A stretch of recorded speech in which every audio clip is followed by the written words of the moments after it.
Hi friends, வணக்கம். வாங்க நம்ம வீட்டு பால்கனியில் பைனாப்பிள் எவ்வளோ பெருசாக வந்திருக்குன்னு பார்க்கலாமா? இங்கே பாருங்கள், சூப்பராக இருக்கா? 2 வருஷம் தாண்டிடுச்சு. 9x12 வர க்ரோ பேக்கில் தான் இருக்குது.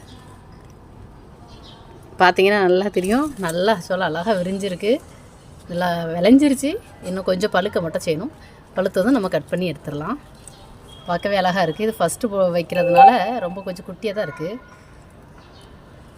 இருந்தாலும் ரொம்ப அழகாக இருக்குது. முறையாக நம்ம வீட்டு பால்கனிலையும் அழகாக ஒரு பைனாப்பிள் வந்தது. ரொம்ப சந்தோஷம்தான். எல்லா செடியுமே நான் வச்சு வளர்க்க ஆரம்பிச்சிருவேன். வருதா வரலையா அப்படின்னு பார்ப்பேன். வந்தால் லாபம், வரலனாலும் லாபம் தான். எப்படி வளருது அப்படிங்கிறத தெரிஞ்சுக்கலாம்ல.